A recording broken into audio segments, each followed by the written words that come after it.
Hello friends. निर्माण IAS में मैं advocate Rajkumar Yadav supreme court of India से। और यहाँ पे कुछ चीज़ आज हम इम्पोर्टेंट टॉपिक्स पे डिस्कस करने वाले हैं जो कि आपके एमपीएसआई के इंटरव्यू में वो क्वेश्चन पूछे जाने के चांसेस हैं।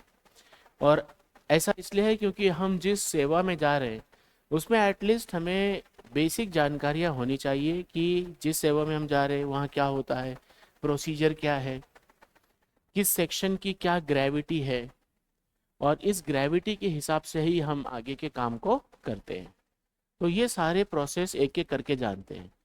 आप लोगों से एक निवेदन है कि जब भी आप इसको देखें तो पेन और बुक लेकर बैठे और उस पेन और बुक में आप नोट डाउन करते जाइए कौन कौन से सेक्शंस हैं, क्योंकि हो सकता है कि सेक्शंस क्वेश्चंस में इंटरव्यू में पूछ लिए जाएं, या हो सकता है कि उस सेक्शन की कुछ खास बातें पूछ ली जाएं, या उस सेक्शन का बेसिक ही पूछ लिया जाए कि भाई इस सेक्शन में बेसिकली क्या लिखा हुआ है। तो ये इम्पोर्टेंट है। ये उनके लिए ज़्यादा इम्पोर्टेंट है जो ऑलरेडी सर्विस में है, जैसे कि कोई कांस्टेबल है, कोई हेड कांस्टेबल है, और वो अपना चाहते हैं कि करियर में वो आगे प्रमोट होकर या फिर वो अपने लाइफ में अपग्रेड करना चाहते हैं। उनके लिए ज़्यादा इम्पोर्टेंट है। इसका मतलब ये नहीं कि जो सर्विस में नहीं है उनके लिए इम्पोर्टेंट नहीं है, उनके लिए भी इम्पोर्टेंट है।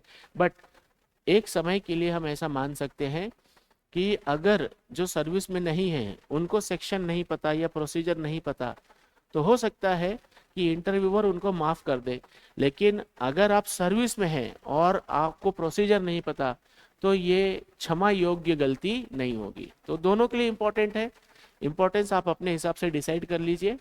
तो मैं स्टार्ट करूँगा आज। सबसे पहले हम लोग प्रोसीजर में चलते हैं कि प्रोसीजरली क्या होता है। तो एक बेसिक है जो आप खुद कर लेंगे, वो मैं आपको बता देता हूँ। सीआरपीसी और बीएनएसएस भारतीय नागरिक सुरक्षा संहिता, इनकी डिटेल्स आप अपने आप देख लेंगे कि भाई ये कब बना था, क्या बना था, क्योंकि इंटरव्यू में बहुत ज़्यादा डिटेल में नहीं पूछा जाता। तो ये बेसिक चीज़ें आप खुद पॉइंट आउट करके लिख लेंगे। मैं स्टार्ट करता हूँ कि सीआरपीसी जो होता है उसके हिसाब से, बीएनएसएसएस के हिसाब से, कब कोई भी लॉ मोशन में आता है, मतलब कानून कब हरकत में शुरू होता है, कब हरकत करता है। अदरवाइज कानून कभी हरकत में नहीं आएगा अगर समाज चलता रहेगा। तो एक एग्जाम्पल से लेके चलते हैं। एक लड़का मेरे पास आया और उसने कहा कि सर मुझे शादी करनी है। तो मुझे बहुत ज़ोर से हंसी आई। मैं बोला भाई शादी करनी है तो शादी की कुछ मिनिमम रिक्वायरमेंट्स होती हैं, एटलीस्ट वो एक रिक्वायरमेंट है, लड़की भी तो होनी चाहिए। तो लड़का बोलता है सर वो मुझे नहीं पता, मुझे शादी करनी है। तो जब तक लड़की और लड़का नहीं होंगे शादी लगभग पॉसिबल नहीं है। अब आपके माइंड में आ रहा होगा कि सर आजकल तो LGBTQ का कॉन्सेप्ट है, तो ठीक है वो आप तक सीमित रहेगा। लेकिन हम यहाँ पे क्या कर रहे हैं, एक प्रोसेस होता है, सामाजिक प्रोसेस है। शादी के लिए दो लोगों का होना जरूरी है। उसी प्रकार से जब लॉ को हम मोशन में लाना चाहते हैं, कानून को हरकत में लाना चाहते हैं, तो उसके लिए सबसे इंपॉर्टेंट चीज होती है क्राइम।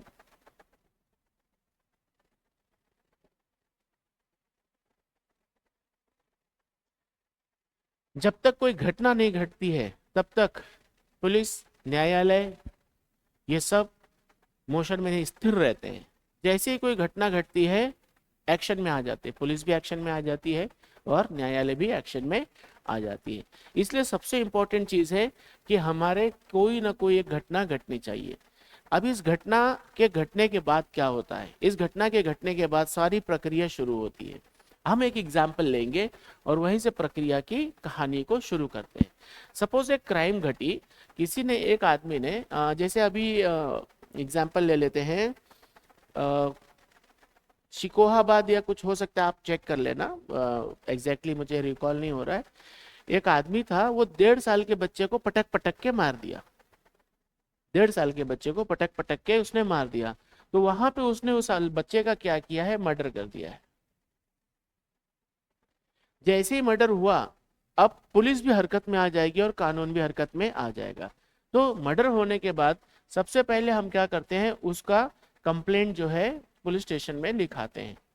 तो कहानी शुरू हो जाती है आपके कंप्लेंट से।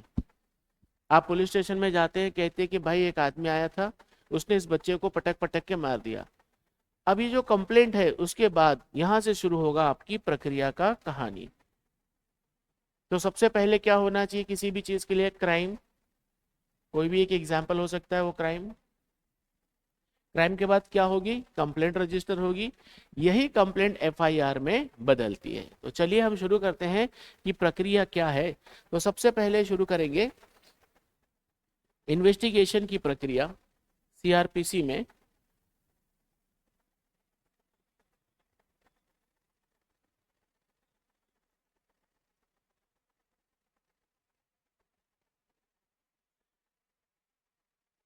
सेक्शन 173 यही है एफआईआर, जिसको हम जनरली एफआईआर कहते हैं। एफआईआर का फुल फॉर्म भी वो पूछ सकते हैं, तो वो सब बेसिक चीज़ें आप अपना देख लीजिएगा, क्योंकि इस लेवल पे आके अच्छा नहीं लगता कि आपको एफआईआर का फुल फॉर्म बताया जाए।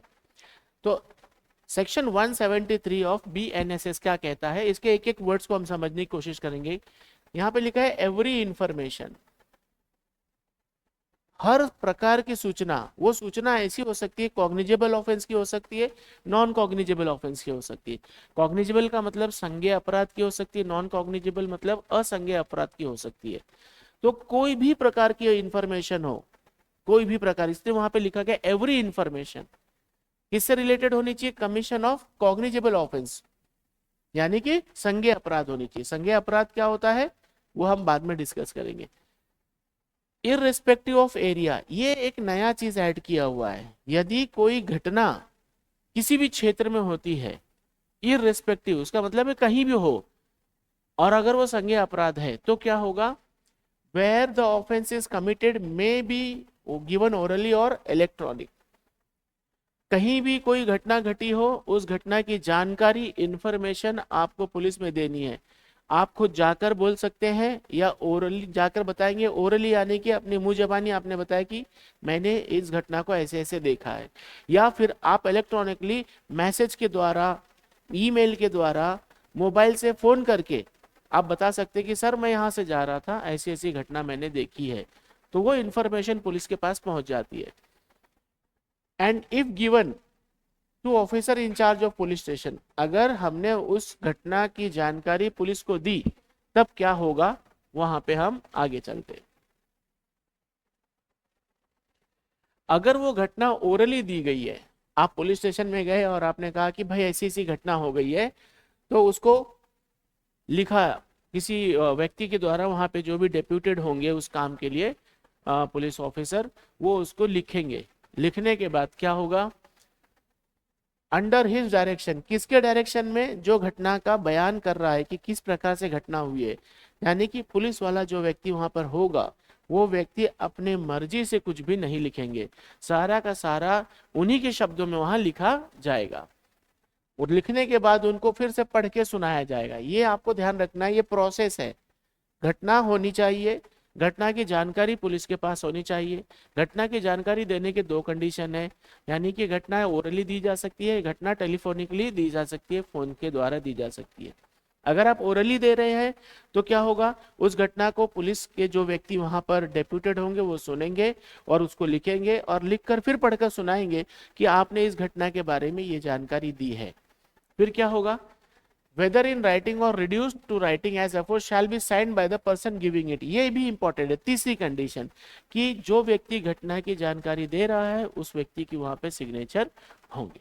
राइट, आगे बढ़ते हैं। लेकिन अगर आप टेलीफोन से वो घटना दे रहे हैं, ईमेल के द्वारा दे रहे हैं, मैसेज के द्वारा दे रहे हैं, तो उसकी क्या कंडीशन है? Bye electronic communication it shall, देखिए शैल वर्ड लिखा गया है, ये मैंडेटरी है। शैल का मतलब होता है कि होना ही है। क्या देखते हैं? Be taken on record by him और being signed within 3 days by the person giving it. यानी कि अगर आपने किसी घटना की जानकारी पुलिस स्टेशन में मोबाइल से दी है, तो 3 दिन के भीतर जाकर उस घटना की जानकारी को आपको साइन करना पड़ेगा। साइन क्यों करना पड़ेगा? क्योंकि कंडीशन पहली वाली ही फॉलो होगी इसके बाद भी। अदरवाइज क्या होगा? हम हमेशा इसी राह चलते हुए पुलिस को बोल देंगे हाँ भैया वहां एक घटना हुई है, इस तरीके से तो इतनी सारी एफआईआर दर्ज हो जाएगी जिसका कोई भी अता पता नहीं होगा।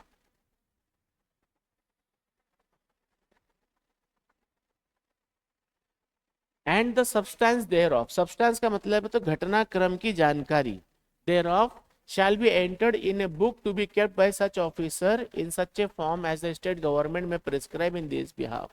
अब ध्यान रखें ये क्या है, इसी को हम कहते हैं जनरल एंट्री या एंट्री बुक होती है, जनरल एंट्री। जनरल एंट्री जो हम लोग डायरी में लिखते हैं तो उसका नाम हो जाता है जीडी, जनरल एंट्री करते हैं वहां पे कि ये घटना हुई थी। और ये जनरल डायरी के अलग अलग जगहों पर अलग अलग नाम है, इसीलिए यहाँ पे लिखा गया है कि जिस राज्य का होगा वह राज्य वहाँ पे जिस प्रकार की या सुविधा देता है उस हिसाब से वो रिड्यूस टू राइटिंग होगी, लिख के उसमें रख लिया जाएगा।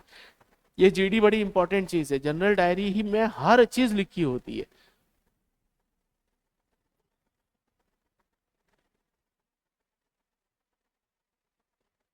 अब यहाँ एक खास बात है, अगर वो इंफॉर्मेशन किसी महिला के द्वारा दी गई है, ये प्रक्रिया आपको ध्यान रखनी है। क्राइम, क्राइम की सूचना, सूचना ओरली या इलेक्ट्रॉनिकली, ओरली दी गई है तो लिखित होगी, साइन किया जाएगा।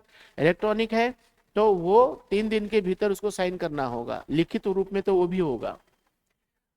Provided that if the information is given by the women against whom, एक बात ध्यान रखना है, वह महिला जिसके साथ ये घटना घटी है, ये सेक्शंस आप देख लेना, रेप और रेप से रिलेटेड सेक्शंस है, इसको आप चेक कर लेंगे। Of BNSS is alleged to have been committed or attempted, उसके साथ घटना घटी है या घटना करने का कार्य किया गया है, अटेम्प्ट टू मर्डर जैसे होता है वैसे उसके साथ कार्य किया गया है, then such information shall be recorded by a woman police officer or any woman officer। यहाँ देखिए एक इंपॉर्टेंट चीज है shall be, यदि कोई घटना महिला से संबंधित है, ध्यान रखें महिला से संबंधित ये घटनाएं होनी चाहिए। कौन सी ये घटनाएं, सेक्शन 64 वगैरह की, अगर ये घटनाएं उनसे संबंधित है तो उस इंफॉर्मेशन को लिखने का कार्य एक महिला करेगी, एक महिला करेगी, अदरवाइज पॉसिबिलिटी चांसेस कम है। बट हाँ, लोग पूछेंगे आपसे अगर महिला नहीं हुई तो आपको कहना है कि सर हम तो प्रक्रिया से ही चलेंगे, प्रक्रिया में शाल वर्ड का इस्तेमाल किया गया है तो उसको महिला के द्वारा ही लिखा जाएगा। प्रोवाइडेड फर्दर दैट, इसके होते हुए भी, in the event that the person against whom an offense under section 354 section so and so have been committed or attempted is temporarily or permanently mentally or physically disabled, then such information shall be recorded by a police officer at the residence of the person seeking to report such offense or at a convenient place of such person's choice। अगर घटना in section से संबंधित है, 354 section 67 68, ये सारी BNS की धाराएं हैं, आप इसको चेक कर लेंगे, इसलिए मैं रिकॉर्ड कर रहा हूं ताकि आपको यहाँ पे साफ साफ दिख जाए। राइट, अगर इनसे संबंधित है और वो महिला मेंटली अनसाउंड है, यानी कि वो महिला, उस महिला का जो है मानसिक रूप से विक्षिप्त है, ऐसी परिस्थिति में क्या होगा। चलो हम दो क्लास की महिलाएं बना देते हैं।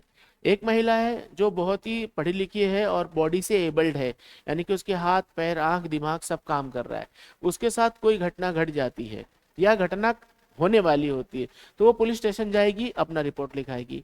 लेकिन अगर कोई महिला ऐसी है जो मेंटली साउंड नहीं है और उसके साथ इस प्रकार की घटना घटती है इन सेक्शंस की, तो पुलिस का काम है उनके घर जाकर उस घटना की रिपोर्ट को लिखना। In the presence of a interpreter और a special educator as the case में बी, किसके द्वारा, जैसे हो सकता है कि वह महिला गूंगी हो सकता है वो महिला गूंगी हो, तो गूंगी होगी तो वो उसके साथ छेड़खानी हुई है, उसके साथ रेप का केस हुआ है, कुछ हुआ है इन सेक्शन से रिलेटेड, तो वो बता नहीं पाएगी, तो वो साइंस में बताएगी कि ऐसा ऐसा हुआ था, 2% 3% 4% ऐसे करके बताएगी वो। राइट, फॉर एग्जाम्पल अगर उसने ऐसा किया तो इसका मतलब पुरुष थे कितने, चार पुरुष। अब हो सकता है ये हर आदमी ना समझ पाए, तो जो वो चीज समझ पाता है उस आदमी को बुलाएंगे और बोलेंगे भाई ये क्या बोल रही है वो बताओ, और वहां वो लिखा जाएगा। तो देखिए क्या क्या कंडीशंस हैं। अब यहाँ पे है the recording of such shall be videograph, ये कंडीशन है। यानी कि अगर घटना ए बी से, घटना किससे संबंधित है, वो महिला से संबंधित है, 2 के ए बी से संबंधित है, तो उसकी वीडियोग्राफी की जाएगी, वो भी मैंडेटरी लिखा है क्योंकि यहाँ शैल वर्ड है। अदरवाइज क्या होता है कि अगर चीजें प्रॉब्लम में आ जाती हैं। ठीक है, आगे चलते हैं।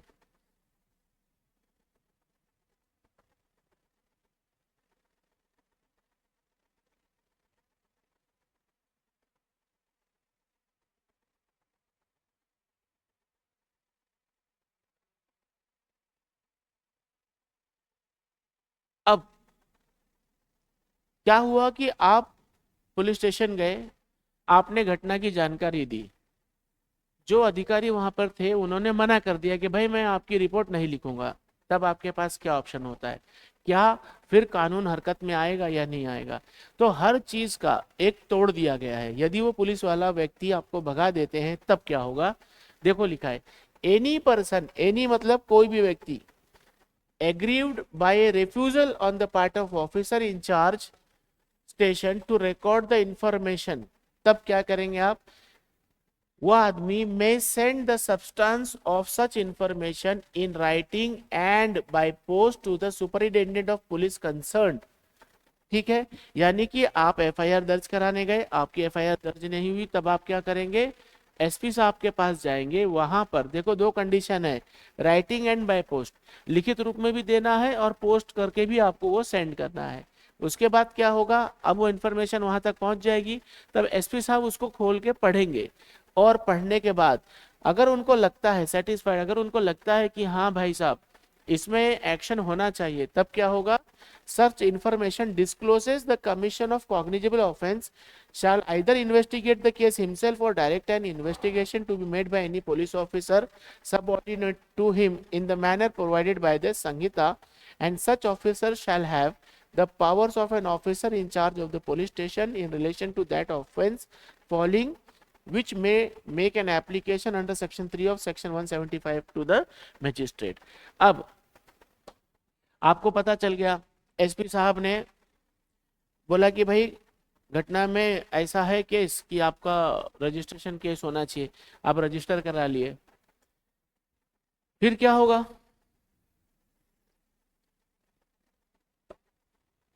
केस तो रजिस्टर हो गया। अब एसपी साहब चाहेंगे तो वो खुद उसकी छानबीन कर सकते हैं या फिर कोई ऑफिसर को अपॉइंट कर सकते हैं, ये डायरेक्शन देते हुए कि इस घटना की छानबीन करके रिपोर्ट हमको दी जाए और मजिस्ट्रेट के पास पहुंचाई जाए। अब मैं आपको यहां से एक सिंपल सा प्रोसेस बता देता हूं जो हमने एक साथ पढ़ा। पहले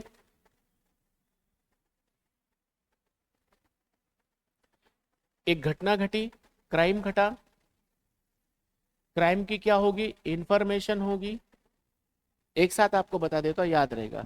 फिर इंफॉर्मेशन की हम कंप्लेंट करेंगे, कंप्लेंट से एफआईआर दर्ज होगी। अब यहां से दो चीजें हैं, या तो एफआईआर दर्ज होगी या तो नहीं होगी। अगर हो गई तो इन्वेस्टिगेशन शुरू हो जाएगा, अगर नहीं हुई तो हम एसपी साहब के पास जाएंगे, एसपी साहब उसको देखेंगे, अगर वो सहमत है कि घटना घटी है तो इन्वेस्टिगेशन यहाँ से शुरू हो जाएगा। ये एक सिंपल सी प्रक्रिया है, इस बात का आप ध्यान रखेंगे कि बिना कोई क्राइम के ये पॉसिबल नहीं हो पाएगा। तो ये सेक्शन 173 की खास बातें हैं। अब क्वेश्चन ये भी उठता है कि ठीक है हम तो समझ गए कि एफआईआर दर्ज करने का प्रोसेस ये है, इन्वेस्टिगेशन का क्या प्रोसेस, तो इन्वेस्टिगेशन के हम लोग आते हैं सेक्शन 175 में।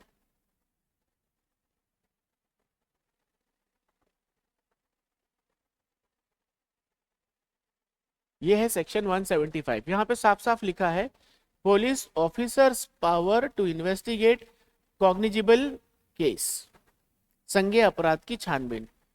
यहाँ पे सेक्शन 175 में इन्वेस्टिगेशन की प्रक्रिया बताई गई है कि कैसे कैसे इन्वेस्टिगेशन होगा। Any officer in charge of police station, हर जगह अलग अलग नाम से जाना जाता है। जैसे दिल्ली में SHO के नाम से जाना जाता है, और मुंबई में सीनियर के नाम से जाना जाता है। सब जगह का अपना अलग अलग है।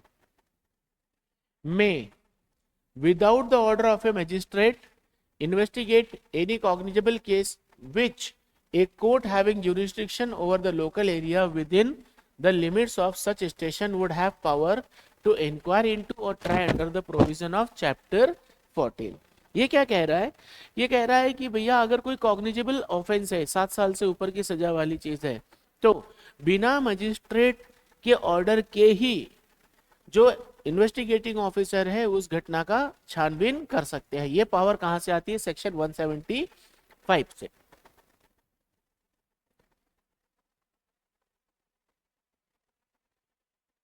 अब घटना अगर बहुत ज्यादा उसकी ग्रेविटी बहुत ज्यादा जघन्य अपराध हो जैसे, तब क्या होगा?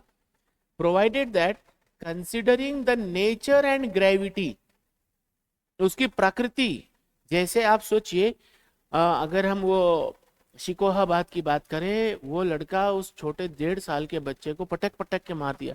प्रकृति कैसी थी? एकदम क्रूरतम थी, वहशी टाइप की प्रकृति थी, और जघन्य अपराध था। एक 1.5 साल के अबोध बालक को आप पटक के मार रहे हैं, कितना खतरनाक मानसिकता हो सकती है।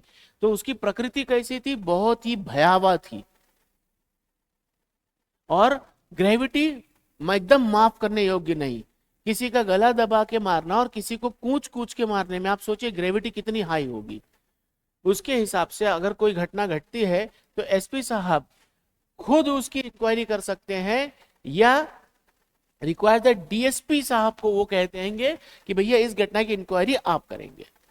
जनरली घटना की इंक्वायरी एसआई रैंक के ऑफिसर जो भी आईओ के नाम से डिप्यूट किए जाते हैं, इन्वेस्टिगेटिंग ऑफिसर के नाम से, उनको उनके द्वारा की जाती है।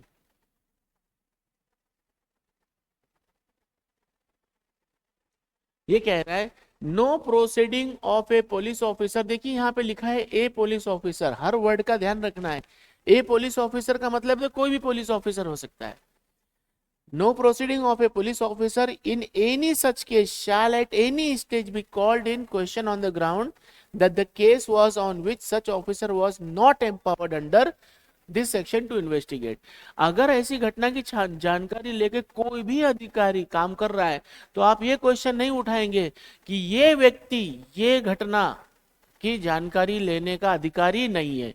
जैसे कि रूल बनाया गया है, आईओ होगा, कांस्टेबल होंगे, एसपी होंगे, डीएसपी होंगे, जो भी है, तो हर सक्षम अधिकारी अलग अलग सक्षम अधिकारी को अलग अलग पावर दी गई है।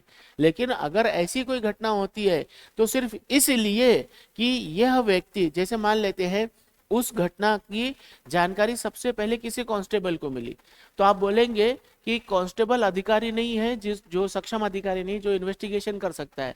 तो ऐसा नहीं है, कोई भी अधिकारी कर सकता है, क्योंकि यहाँ लिखा हुआ है ए पुलिस ऑफिसर।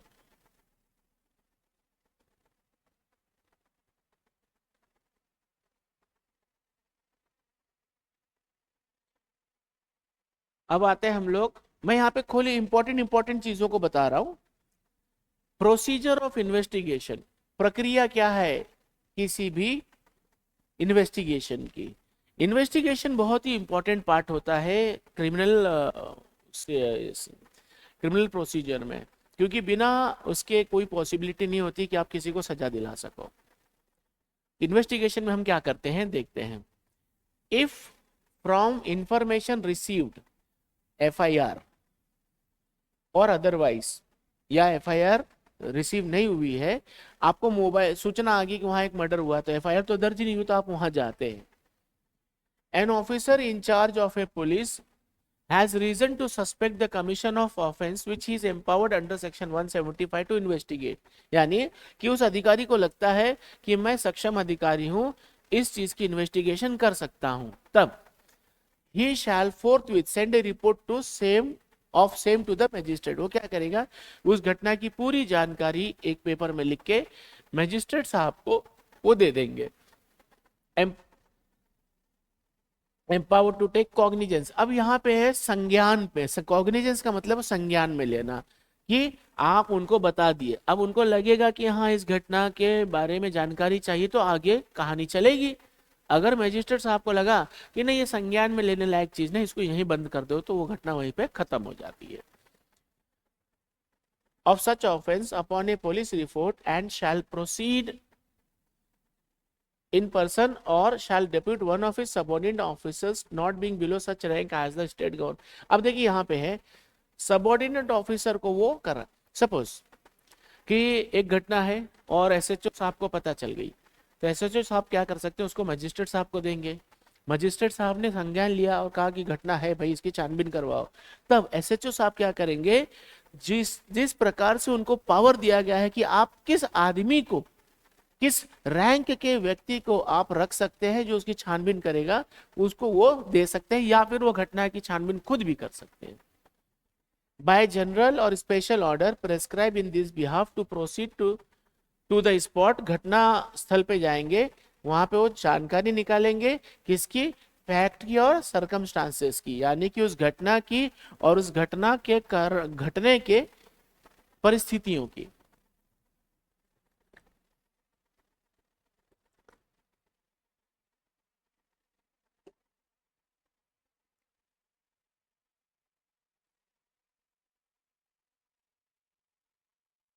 यदि उस पुलिस ऑफिसर को ऐसा लगा, when information as to the commission of any such offense is given against any person by name and the case is not of a serious nature, यानी कि जिस घटना के बारे में जानकारी दी गई है अगर वो बहुत ही सीरियस टाइप का नहीं है, तब क्या होगा, The officer in charge of a police station need not proceed in person or depute a subordinate officer to make an investigation on the spot। जैसे किसी ने कहा कि भाई साहब वहां पे ना एक आदमी को एक आदमी झापड़ मार के चला गया। अब ये घटना बहुत बड़ी घटना तो नहीं है, इतना सीरियस टाइप का भी क्राइम नहीं है, क्राइम है इतना सीरियस नहीं है, तो वो कह सकते हैं कि ठीक है बाद में इसकी जानबीन छानबीन कर ली जाएगी। लेकिन अगर कहीं मर्डर हुआ है तो सीरियस नेचर का है, हम वहां जाएंगे, वहां की जमीन की मिट्टी उठाएंगे, कपड़े उठाएंगे, जूते पड़े हुए उठाएंगे। अगर कोई क्राइम का वेपन मिल गया है, जैसे चाकू है, बंदूक है, या फरसे से मार दिया, फावड़े से मार दिया, भाले से मार दिया, पत्थर से मार दिया, तो वो सब कुछ कलेक्ट करना होता है। ऐसी चीजों में वहां जाना पड़ेगा। यदि if it appears to the officer in charge of a police station that there is no sufficient ground for entering on an investigation, he shall not investigate the case। जैसा मैंने बताया था, provided further that in relation to an offense of rape, recording of a statement of the victim shall be conducted at the residence of the victim or in the place of her choice and as far as practicable by a woman police of। हाँ यहाँ पे एक बात देखिए, यहाँ आपको rider दिया गया है। देखिए ये कह रहा है अगर कोई घटना रेप से संबंधित है तो उस घटना की स्टेटमेंट, उस व्यक्ति से, विक्टिम से उसकी स्टेटमेंट कहाँ ली जाएगी, at the residence of the victim, उस विक्टिम के घर पर ली जाएगी, या फिर जहां वो उसको लगता है कि वो कंफर्टेबल है, जैसे कि वो अपने भाई है, माता पिता है, मामा है, या हॉस्पिटल है, या पुलिस स्टेशन भी हो सकता है, तो जहां उसको अच्छा लगेगा वहां पे वो देंगे। अब यहाँ पे एक इंपॉर्टेंट चीज देखिए, as far as practicable by the women police, यहाँ पे एक इंपॉर्टेंट चीज दी गई है कि जहां तक कोशिश हो उस लड़की का, उस विक्टिम का स्टेटमेंट महिला पुलिस के द्वारा ही लिया जाए, लेकिन जरूरी नहीं है। अगर महिला पुलिस नहीं है तो पुरुष पुलिस भी उस स्टेटमेंट को दर्ज करा सकता है।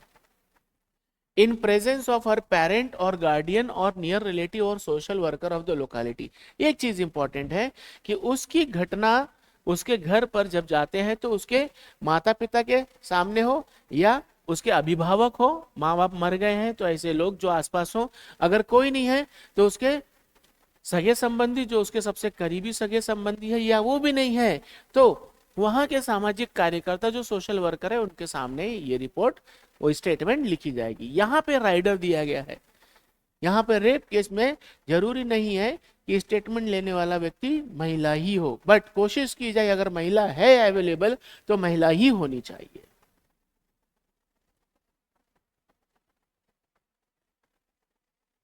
अब देखिए, यहाँ कह रहे हैं कि जब हम वो स्टेटमेंट लेने पहुंचे तो क्या उस स्टेटमेंट की वीडियोग्राफी होनी चाहिए, तो यहाँ पे एक इंपॉर्टेंट वर्ड है मे। कर भी सकते हैं, नहीं भी कर सकते हैं। तो जहां में लिखा है वहां कर भी सकते हैं, नहीं भी कर सकते हैं, लेकिन जहां शैल लिखा है वहां करना ही पड़ेगा, अनिवार्य होगा।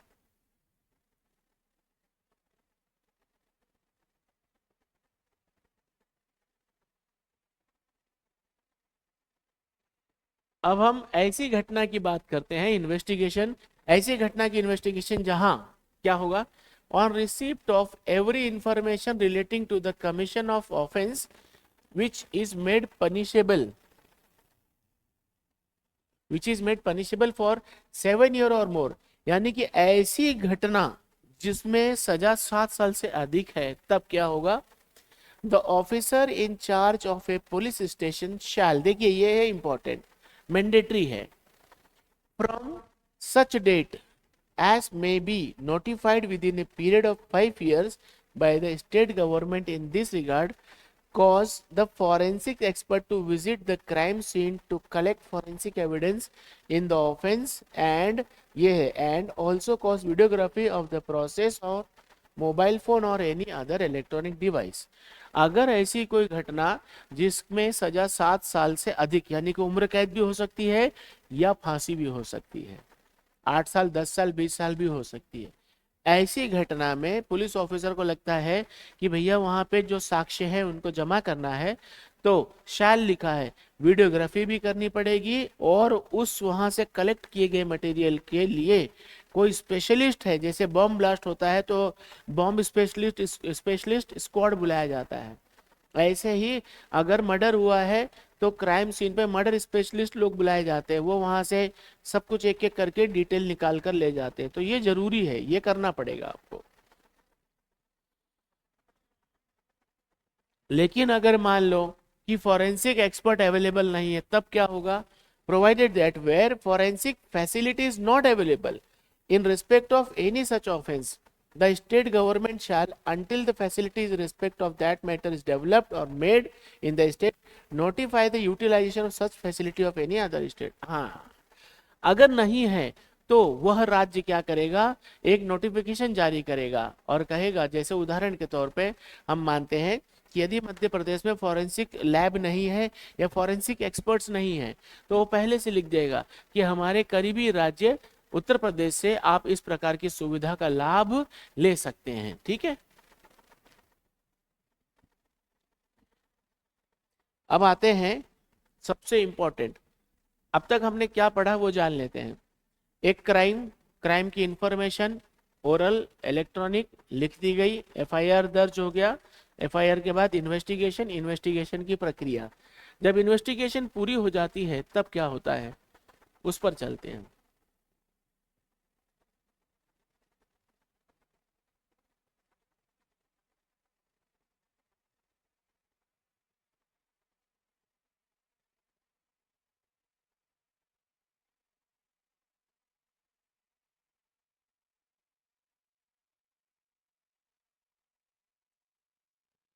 193 ये है।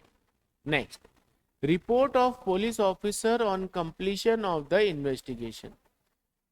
मैं आपको बता दूं, घटना, FIR, investigation, investigation complete, complete होने के बाद हम चार्जशीट जो पेश करते हैं वो चार्जशीट आती है 193 में। सेक्शन, सेक्शन याद रखना है, एवरी इन्वेस्टिगेशन, हर छानबीन under this chapter shall, important है, मैंडेटरी है, be completed without unnecessary delay. यहां पे टाइम नहीं बोला गया है, वो कहा है कि बिना लेट लतीफ के आपकी जांच समय से पूरी हो जानी चाहिए। ये नहीं कि चलो यार आज नींद आ गई है, यार आज बेटे का बर्थडे था पुलिस वाले साहब के, तो बेटे का बर्थडे था तो चले गए। नो, नो एक्सक्यूज, आपकी ड्यूटी है, आप करिए उसको, बर्थडे आपके घर में मना लेंगे लोग।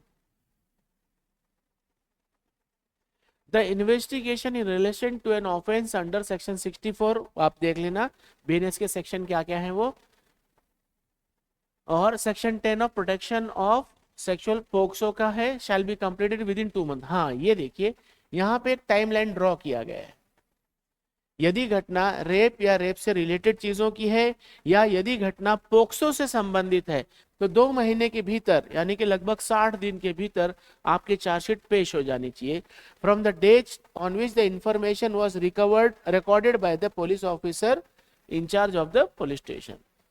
ध्यान रखें, ये मैं आपको फिर से एक चीज दिखाना चाह रहा हूं, इंपॉर्टेंट चीज है ये। इन्वेस्टिगेशन सही समय पे कंप्लीट होनी चाहिए, समय सीमा नहीं दी गई है। लेकिन यदि घटना इन धाराओं से संबंधित है या पोक्सो से संबंधित है, तो वो 2 महीने में कंप्लीट होनी चाहिए।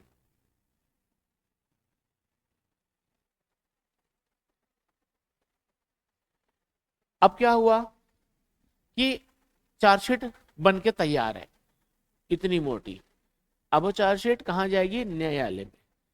As soon as the investigation is completed, the officer in charge of the police station shall, देखिए मैंडेटरी है, आगे आपको न्यायालय में भेजना ही पड़ेगा, forward to magistrate empowered to take cognizance of the offence on police report, a report in the form as the state government may by rule provide stating। अब chargesheet के अंदर क्या क्या खास बातें हैं ये आप लोगों से वो पूछ सकते हैं इंटरव्यू में। तो ऐसे समय में हमें क्या करना है, देख लीजिए कि चार्जशीट की क्या क्या इंपॉर्टेंट चीजें हैं। यहाँ है नेम ऑफ द पार्टीज, ठीक है। नेम ऑफ द पार्टीज में कभी कभी बहुत सारे लोग होते हैं, तो हर व्यक्ति का नाम उसमें लिखा होगा। नेचर ऑफ द इंफॉर्मेशन, किस प्रकार की इंफॉर्मेशन है। Name of the person who appear to be acquainted with the circumstances of the case, गवाहों, गवाहों के नाम होने चाहिए।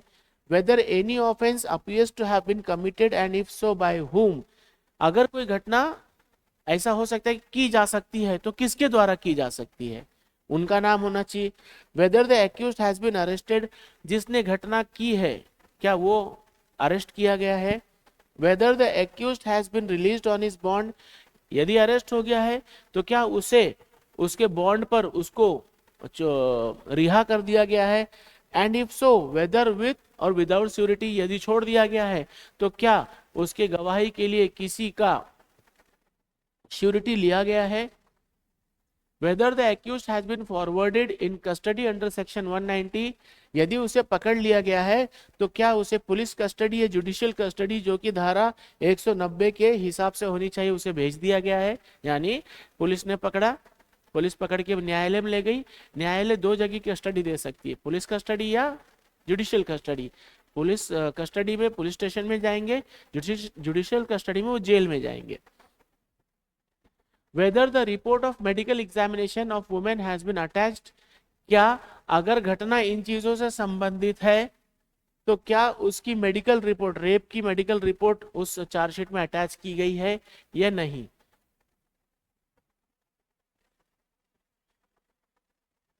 ये आपको उसमें देना होगा। तो मैं आप सबसे एक रिक्वेस्ट करूंगा, सेक्शन 193 के ना इन बेसिक चीजों को, स्पेशली जो पुलिस में ऑलरेडी काम कर रहे हैं वो इसको एक बार ध्यान से देख लेंगे, राइट। जो नहीं है वो भी देख लेंगे। द पुलिस ऑफिसर शैल, देखिए यहाँ पे एक टाइम लिमिट दिया गया है, mandatory, within a period of 90 days, 90 दिन के भीतर, inform the progress of the investigation by any means including electronic communication to the informant और द विक्टिम। यहाँ पे क्या कहा जा रहा है कि जो इन्वेस्टिगेशन में आप छानबीन कर रहे हैं उसको 90 दिन के भीतर जिसके साथ घटना हुई उसको और एक्यूज्ड को, दोनों को आपको देना है डिटेल, उसकी पेपर्स की लिख के देनी है। किसको देनी है? विक्टिम को भी देनी है या फिर एक्यूज्ड को, नहीं सॉरी एक्यूज्ड को नहीं देनी है, जिसने उस घटना के बारे में आपको इंफॉर्मेशन दी थी उसको या फिर विक्टिम को, आपको 90 डेज के भीतर देनी है।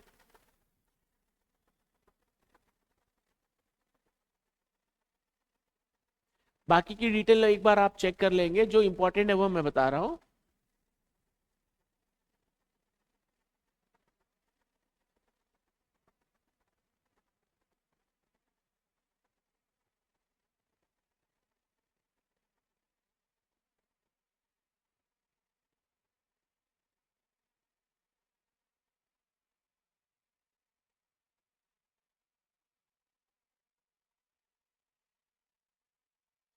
चार्जशीट में जितने भी विटनेस हैं उन सब की गवाही की डिटेल भी दी जाएगी, नाम, पता, उम्र।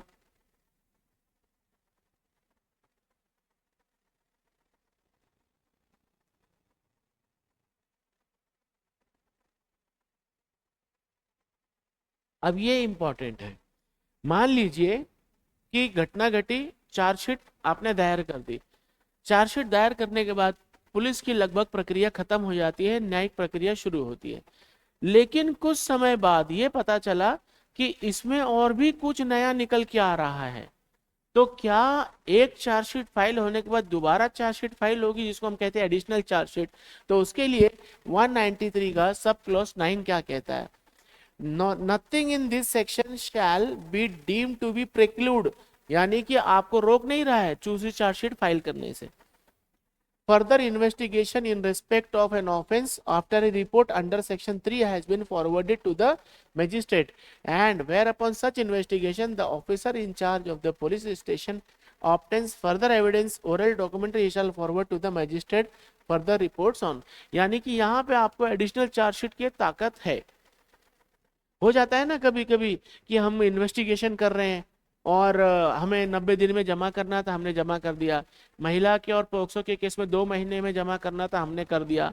और बाद में पता चला कि 4 और लोग उसमें जुड़े हुए हैं, या फिर कुछ और एविडेंस मिल गया। मोबाइल फोन से किसी का मैसेज आया था, मोबाइल फोन रिकवर हो गया। या ऐसा हुआ कि जिससे मर्डर हुआ था वो वेपन रिकवर हुआ, 3 महीने बाद रिकवर हुआ।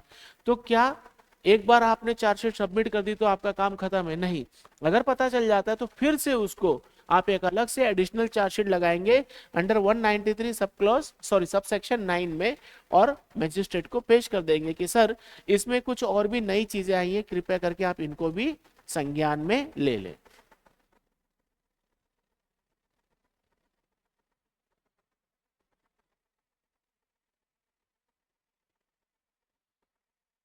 Provided that further investigation during the trial में be permitted with the permission of the court. हाँ, अब अगर ऐसा लगता है कि सर इन्वेस्टिगेशन की जरूरत है चार्जशीट फाइल करने के बाद भी, तब बिना कोर्ट की अनुमति के आप ट्रायल इन्वेस्टिगेशन नहीं कर सकते हैं। अब बात यहाँ आती है कि ऐसा क्यों लिखा गया है? क्योंकि बच्चों एक बात हमेशा ध्यान रखना कि अगर कोई क्राइम है तो उस आदमी को सजा मिलनी चाहिए, यानी कि केस का खत्म होना भी तय है, खत्म भी करना पड़ेगा। अदरवाइज इन्वेस्टिगेशन इन्वेस्टिगेशन इन्वेस्टिगेशन चलेगी तो हम लोगों को सनी देओल जी का डायलॉग याद आ जाएगा, तारीख पे तारीख, तारीख पे तारीख, तारीख पे तारीख। तो कितनी तारीख? पता चला एक आदमी तो मरा ही था, 4 लोग तारीख पे मर गए, पांचवा छोड़ दिया भाई साहब, अब मुझे नहीं मरना है तारीख लेकर। इसलिए एंड होना जरूरी, इसलिए ये वर्ड लिखा गया कि बिना कोर्ट के परमिशन के आप आगे नहीं बढ़ेंगे। ठीक है, तो ये इंपॉर्टेंट चीजें थी। एक और देखते हैं।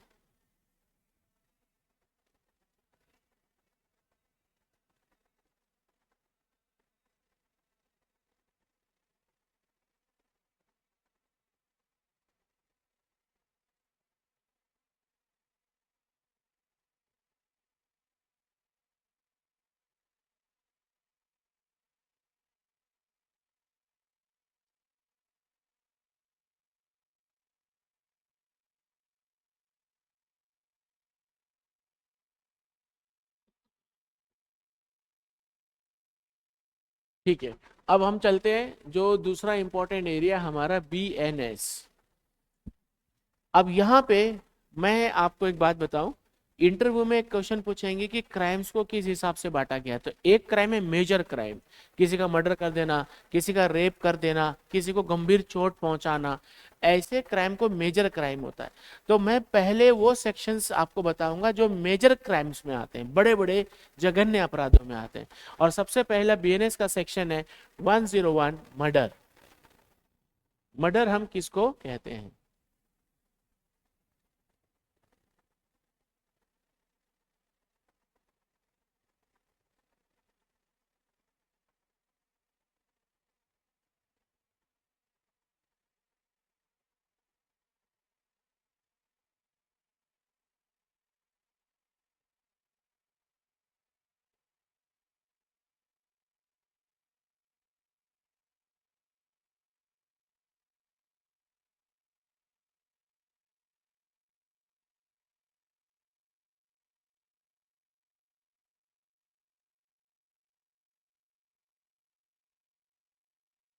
मर्डर जानने से पहले हम लोग जानते हैं मानववध कल्पेबल होमिसाइड क्या होता है।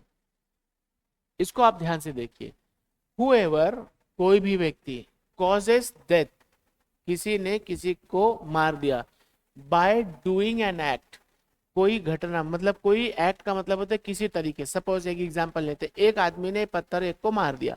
पत्थर मारना एक एक्ट है, उस पत्थर मारने से वो आदमी मर गया, तो ये कह रहा है कि किसी किसी प्रतिक्रिया से यदि कोई मर जाता है तो विद द इंटेंशन, ये इंपॉर्टेंट है, ऑफ कॉजिंग डेथ, अगर आपने किसी व्यक्ति को मारने के इरादे से मारा है तब, और with the intention of causing such bodily injury as is likely to cause death, या फिर आपने उस आदमी को इस तरीके से मारा है कि वो मर जाए। जैसे आपने उसका नस काट दिया तो वो मर जाएगा, तो आपने बॉडी में उसकी इंजरी लगा दी, ऐसी इंजरी लगा दी जिससे वो मर जाएगा। या फिर ऐसा भी हो सकता है कि एक आदमी जो ऑक्सीजन पे है, आपने हटा दिया तो ऑक्सीजन हटाते वो मर जाएगा, तो भी मर्डर हो, तो क्या कहलाएगा देखते हैं। और with the knowledge that he is likely to cause such act to cause death commit the offence of culpable homicide, या फिर आप कोई काम कर रहे हैं जिसको पता है कि इसके काम करने से वो मर सकता है, इंटेंशन अलग है, आप इरादे से उसको मार रहे हैं कि आज मैं इसका मांस हटा लूंगा तो वो मर जाएगा, इसकी नस काट दूंगा तो मर जाएगा, तो नस काटने में इंटेंशन है आपकी किसको मारना ही है, लेकिन आप मारना नहीं चाहते। जैसे आप क्या कर रहे हैं, चाकू है, आप चाकू से उसको मार रहे हैं मजाक मजाक में, तो आपका इंटेंशन मारने का नहीं, मजाक है, लेकिन आपको ये तो आभास है, ये ज्ञान है कि नॉलेज है कि चाकू से मारेंगे किसी को तो मर सकता है, तो इंटेंशन नहीं है मारने का, लेकिन आप ऐसी चीज से मजाक कर रहे हैं जिसका ज्ञान आपको है कि इससे मर सकता है, अगर आपने मारा और वो मर गया तो वो होमिसाइड कहलाएगा। जैसे एग्जाम्पल लिखा हुआ है, ए लेज स्टिक्स एंड टफ ओवर ए पिट, एक खड्डा है, उस खड्डे पे क्या किया, हम लोग बचपन में मजाक करते थे ना, आदमी क्या करता था नीचे गड्ढा कर देता था, उसके ऊपर न्यूज़पेपर छोटी मोटी लकड़ी लगा के इसे धूल रख देता था, और अपने दोस्त को बुलाता था, वो जाता था और उसमें गिर जाता था, तो हमको बड़ा मजा आता था। लेकिन अब उस मजा का सजा मिलेगा, कैसे देखो, with the intention of their by causing death, लेकिन यहाँ पे वो खड्डे पे आपने लकड़ी रखा इस इरादे से कि इसको गिरा, इसमें गिरेगा तो मर जाएगा, जैसे उसमें पानी हो, कुआं हो, या उसमें आपने कील लगा रखा हो, या वो उसमें गिर के डर के मर जाए इरादे से, और with the knowledge that death is likely to be thereby cause, Z is believing the ground to be firm. अब एक आदमी ने उसको खोदा, वो आदमी ए है, और जो वहां चल के आ रहा है उसको लग रहा है कि यहाँ कोई घटना नहीं। याद करो मैंने कहा था कि हम एक खड्डा किए, उसके ऊपर लकड़ी रख दिए, अपने दोस्त को लेके आ रहे और हम चलते चले जा रहे हैं, आपका दोस्त भी चलते चले जा रहा है ये समझते हुए कि यहाँ कोई खड्डा नहीं है, believing that the ground to be firm, treads on it, चल देता है उस पे, गिर जाता है एंड मर जाता है। A has committed offence of culpable homicide, उसने मानव वध किया है, क्योंकि वो इरादे से लेके जा रहा था। आगे चलते हैं, दूसरा देखते हैं एग्जाम्पल, आप बहुत इंपॉर्टेंट है।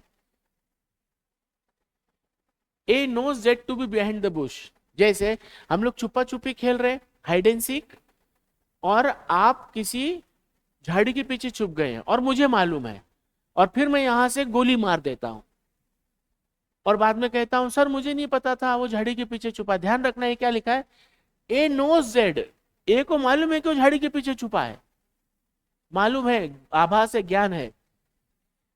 B does not know it, अब यहाँ पे तीसरा आदमी आया है, ए को मालूम है कि बी झाड़ी के पीछे छुपा है और बी को नहीं पता, यानी कि तीन लोग हैं, एक तो झाड़ी के पीछे छुपा है, एक आदमी जिसको पता है, एक आदमी जिसको पता नहीं है। क्या होता है, ए इंटेंडिंग टू कॉज और knowing it to be likely to cause जेड्स डेथ, ए चाहता है कि मैं जेड को मार दूं, लेकिन खुद मारेगा तो फंस जाएगा, तो बी को लाता है और वो क्या कहता है, B induces B to fire at the bush, और बी को कहता है कि गोली मारो जंगल में, मेरे को लगता है ना वहां पे कोई जानवर है। अब बताओ, ए को पता था वहां एक लड़का है और ये चाहता था कि वो मर जाए, लेकिन ये मारेगा तो ये फंस जाएगा, तो बी को लाता और गोली बंदूक देता, बोलता है यार जानवर है मार दे उधर, और बी ने उसको गोली मार दिया। अब देखते हैं घटना क्या हुई। B fires and kills Z. Here B may be guilty of no offence. B को हम बाइज्जत बरी कर देंगे, क्योंकि ना तो बी का इंटेंशन था ना बी का नॉलेज था, उसको कुछ भी नहीं पता था। But A has committed the offence of culpable homicide. इसीलिए इन चीजों का हमें बहुत ध्यान रखना होता है छानबीन करते वक्त। तो जब भी आप इंटरव्यू देंगे तो आपसे वो एग्जाम्पल भी पूछ सकते हैं किसी न किसी चीज का।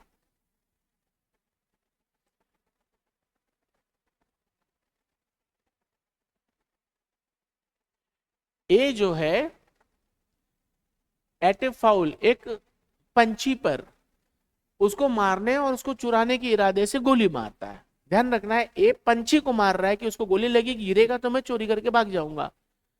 किल्स बी, और इस चक्कर में वो बी को मार देता है। Who is behind the bush, जो कि झाड़ी के पीछे था। A is not knowing that he was there here, though A was doing an unlawful act, he was not guilty of culpable homicide. अब देखिए, वो ए है, जैसे आपने कर्ण की कहानी सुनाता हूं। कर्ण जो है एक राक्षस को देख के मारता है, वो उसे राक्षस समझ के मारता है, लेकिन वहां पे एक बछड़े, गाय का बछड़ा मर जाता है। तो जो कर्ण था सच में उसका इरादा तो बछड़े को मारना नहीं था, वो मार तो किसी और को रहा था। सेम एग्जाम्पल है कर्ण वाला।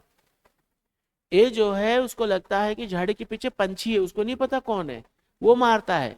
वो सोचता है कि पंछी को लग जाएगा गोली, वो गिर जाएगा, मैं ले जाऊंगा खा जाऊंगा उसको बना के, और मार देता है, और वहां कोई और आदमी मर जाता है।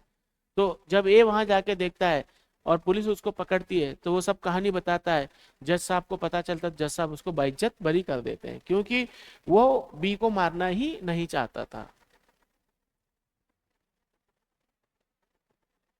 एक्सप्लेनेशन है जो मैंने आपको बताया था। जरूरी नहीं है कि आप किसी आदमी को मारो। जैसे मान लेते हैं कि एक आदमी को आ, उसको कुछ कोई दवाई है, हर 5 घंटे में मिलना चाहिए। यदि वो 5 घंटे में नहीं मिलता है तो वो मर जाएगा, और ये बात किसी को मालूम है, तो वो क्या करता है, उसको 5 घंटे तक दवाई नहीं देता, वो मर जाता है, तो वो आदमी भी इसको मान लिया जाएगा कल्पेबल होमिसाइड किया है। देखो क्या लिखा है। A person who causes bodily injury to another who is laboring under a disorder, disease or bodily infirmity and thereby accelerates the death of that person shall be deemed to have caused his death। जैसे oxygen वाला, oxygen पे है, आपको मालूम है कि oxygen इसकी चलनी चाहिए नहीं तो मर जाएगा। आप जाके उसका ऑक्सीजन स्लो कर देते हैं, मुंह पे से हटा देते हैं, बंद कर देते हैं, तो आपने उसको जान से मारा है। दूसरा एक्सप्लेनेशन क्या है, ये सारे एक्सप्लेनेशन एक बार आप देख लेना।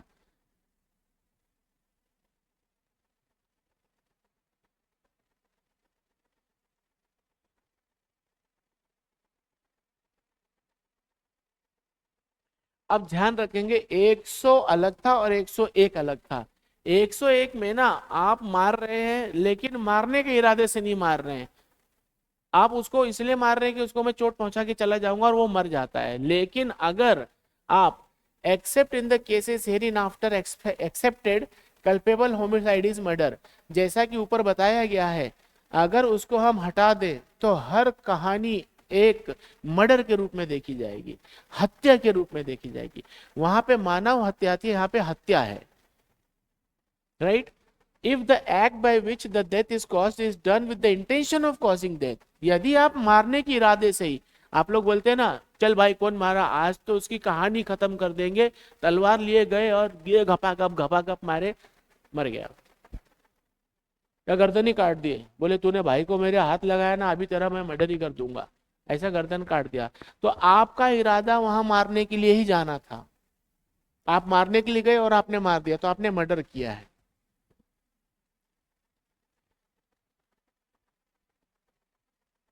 If the act by which the death is cause is done with the intention of causing such bodily injury, यानी कि वही आज जाके उसको क्या किया आपने, किसी को तड़पा तड़पा के मारा, आप गए किसी को मारने का हाथ बांध दिए और उसकी सारी नसों को काट दिया, तो आप उसका नस क्यों काट रहे हैं, मारने के इरादे से, तो वो मर्डर होगा। आपने नस काट दिया और वो मर गया तो कल्पेबल होमिसाइड होगा। लेकिन अगर आप मारने के इरादे से नस काट रहे हैं कि आज उसको मार ही देते हैं, राइट, तब आप मर्डर कर रहे हैं। If the act by which the death is caused, कोई भी एक्ट जिससे वो एक आदमी मरा is done with the intention of causes bodily injury to any person and the bodily injury intended to be inflicted insufficient in the ordinary course of nature to cause death। अब क्या कर रहे हैं, आप किसी को मारने जा रहे हैं, लाठी से मार रहे हैं, और लाठी से इतना, एक होता है ना लाठी से मारना, एक होता है लाठी से इतना मारना इतना मारना इतना मारना कि वो मर जाए, यानी कि इसको तब तक मारो जब तक ये मर ना जाए, तब वो भी मर्डर कहलाएगा। क्योंकि आप वहां मारने के इरादे से उसको लाठी से मारते जा रहे मारते जा रहे मारते जा रहे, मर गया, आपने देखा हिला के अभी थोड़ा सा जिंदा है फिर मारा, तो वो मर्डर में होगा।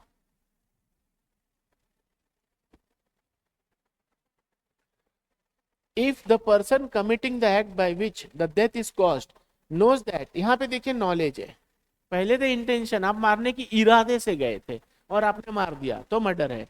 अब यहाँ पे कह रहे हैं knowledge, knows that he is so imminently dangerous that it must in all probability cause death और such bodily injury as is likely to cause death and commits such an act without any excuse of incurring the risk of causing that such injury as aforesaid। यानी कि आप गए और आपको knowledge है, आपको ज्ञान है कि आप अगर उसको ऐसे ऐसे मारोगे, यहाँ पे दिल के पास छुरी मारोगे तो वो इस एक्ट से मर जाएगा। आपको नॉलेज है, आप उसको मारने के इरादे से नहीं गए, लेकिन पूरा ज्ञान है कि चाकू से उसको हम मार रहे हैं और आप ऐसे बॉडी पे गर्दन काट रहे हैं, आपने यहाँ काट दिया तो चल जाएगा, लेकिन ये नस काट दिया तो वो मर जाएगा। तो जरूरी नहीं कि इंटेंशन हो, नॉलेज भी होना चाहिए। तो आप किसी को बंदूक से आप बोलोगे चलो ट्राई ट्राई खेलते हैं, तो बंदूक से आप ट्राई ट्राई थोड़ी खेलते हो, बंदूक से कोई ट्रायल खेलता है? क्रिकेट के बॉल से हम नहीं बोलते ट्रायल बॉल डाल दे। आप किसी के माथे पे बंदूक लगा के बोल रहे हो चल एक ट्राई करते हैं, आपने मारा ट्राई, दोबारा दूसरा ट्राई करने की बचेगा ही नहीं। तो वो नॉलेज की बात कर रहा है। अब यहाँ पे एग्जाम्पल्स हैं, बड़ा इजी है। ए जेड को गोली मार देता है, जेड मर जाता है, तो ए ने मर्डर किया है। ए यहाँ पे देखना, यहाँ पे इंटेंशन है, देखना ध्यान से, दूसरे वाले में नॉलेज है, इरादा था मारने का, मार दिया। ए को नॉलेज है कि जेड जो है वो किसी बीमारी से ग्रसित है और उस बीमारी की वजह से वो मर सकता है, तो ए क्या करता है, उसके ऊपर उस प्रकार से हमला करता है जैसे आपको पता चल जाए कि एक आदमी का बॉडी में विटामिन के की कमी है, और अगर हम उसको छोटा सा भी ऐसा कट कर देते हैं तो उसका खून निकलता जाएगा, खून जमेगा नहीं। अगर खून नहीं जमेगा तो पूरा खून निकल जाएगा और मर जाएगा, और आपको ये मालूम है पहले से, तो आपने क्या किया, उसको ऐसा मार दिया, अब वो धीरे धीरे धीरे उसका सारा खून निकल गया और वो मर गया, तो आप मर्डर के हकदार हैं, आपको मर्डर की सजा मिलेगी।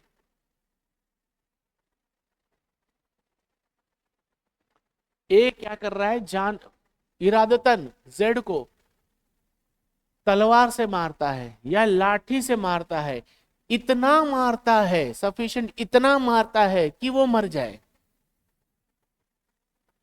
हो सकता है तलवार से किसी के पैर में यहाँ लग जाए, जांग पे, हो सकता है कहीं हाथ पे लग जाए, तो उससे मरेगा नहीं, लेकिन आपने उसको तलवार से इतना मार दिया, इतना काट दिया, पूरा बॉडी काट दिया, वो मर जाए। या आपने उसको लकड़ी से इतना मार दिया, इतना मार दिया कि वो मर जाए, तो आपने मर्डर किया है।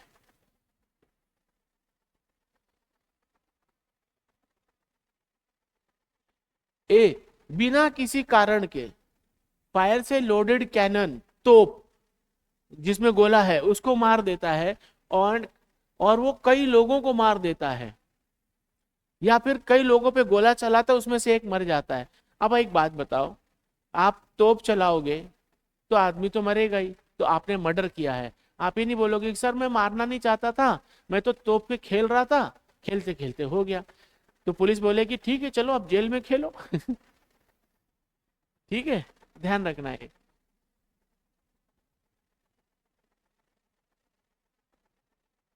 अब देखिए, ये थोड़ा सा इंपॉर्टेंट है। आप एक जगह गए और एक आदमी ने आपको गुस्सा दिला दिया कि तू क्या मेरा बिगाड़ लेगा, और आप इस गुस्से में उसको मार देते और वो मर जाता है, तो वो मर्डर नहीं कहलाएगा। देखो, culpable homicide is not murder, आपने किसी को मारा, वो मर्डर कब नहीं कहलाएगा, यदि इफ द ऑफेंडर, मारने वाला, whilst deprived of the power of self control by grave and sudden provocation. आप दो लोग दोस्त लोग बैठे हो और दोनों दोस्तों में क्या हुआ, अचानक तू मैं हो गई, और उस तू मैं गुस्से में आपने किसी को आके आपने किसी को मार दिया, तो वो कल्पेबल होमिसाइड होगा, मर्डर नहीं कहलाएगा। Causes the death of the person who gave the provocation of any other person by mistake और accident provided that provocation is not, यानी कि वो गुस्सा कब मर्डर नहीं कहलाएगा। sought or voluntarily provoked by the offender as an excuse for killing, doing harm to any person। जैसे एक एग्जांपल लेते हैं, मैं हूं, एक लड़का है ए और एक लड़का है बी, ए और बी दोस्त हैं। एक लड़का है सी, ए का सी से दुश्मनी है। अब वो क्या करता है, ए बी को उकसाता है, कहता है कि सी ने तेरी बहन को छेड़ा था, सी जो है तेरी बहन को डेली छेड़ता है, परसों के दिन उसका हाथ पकड़ लिया था। अब ए ने बी को भड़काया और बी भड़क कर सी को मार देता है, तो ए जेल जाएगा, और ए क्यों जेल जाएगा, क्योंकि रियल में बी ने उसको नहीं मारा है, उसको ए ने उकसाया है उसको। तो ऐसे केसेस में आप पक्का जेल में जाएंगे। ये एग्जाम्पल से एक बार आप देख लेना, मैं एक एग्जाम्पल आपको बता देता हूं। A under the influence of passion excited by provocation given by Z, Z ने ए को उकसा दिया, इंटेंशनली किल्स वाई, और उसने वाई को मारा, जो मैंने अभी आपको बताया, तो आप जेल में कंफर्म जाएंगे। ये सारे एग्जाम्पल्स आप देख लेना, हर एग्जाम्पल में ना कुछ एक नया दिखेगा आपको। ये था मर्डर। अब आ जाते हैं 103 सेक्शंस आपको याद रखने हैं।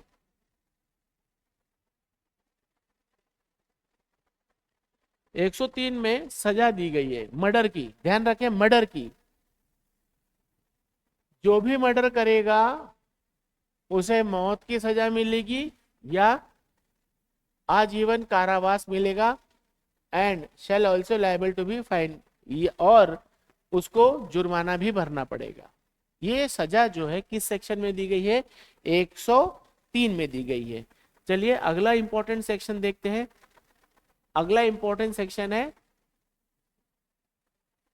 105, जो कि कल्पेबल हो मर्डर वाले केस में नहीं, 100 नंबर आईपीसी के 100 नंबर में क्या है, whoever commits culpable homicide not amounting to murder, section 100 में shall be punished with imprisonment, उसको आजीवन कारावास हो सकती है, या फिर ऐसी सजा जो 5 साल से कम नहीं हो,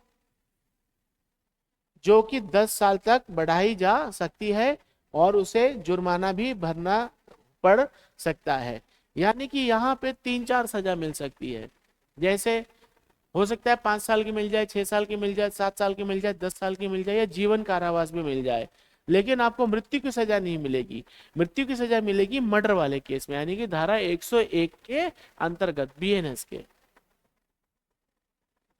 अब आते हैं अगली इंपॉर्टेंट धारा,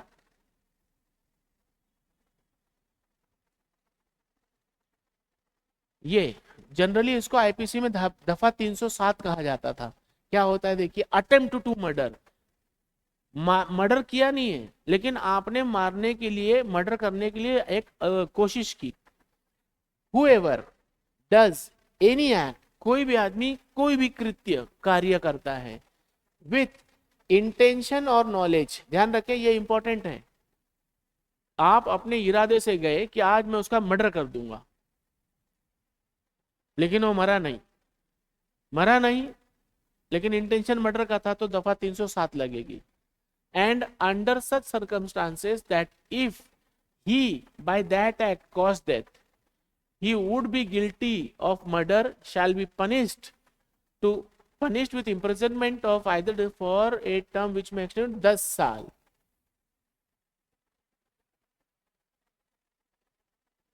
And if hurt is caused to any person by such, and the offender shall be punished either with imprisonment of life, या फिर आपको 10 साल से लेकर उम्र कैद की सजा हो सकती है। मरा नहीं है आदमी, लेकिन आपने ऐसा काम ही किया था कि हम मारने जा रहे हैं, आपने किसी को खूब लाठी मारा, खूब मारा, खूब मारा, वीडियो में आ गया, वो हॉस्पिटल गया, बच गया, तो आपने मारने के हिसाब से मारा था, मरा नहीं है, तो आप पे मर्डर का चार्ज नहीं लगेगा, अटेम्प्ट टू मर्डर लगेगा, जिसमें सजा 10 साल से लेकर आजीवन कारावास है। ये सेक्शन आपको याद रखना और सजा आपको याद रखनी है। अब आते हैं अगले सेक्शन, इंपॉर्टेंट सेक्शन पे।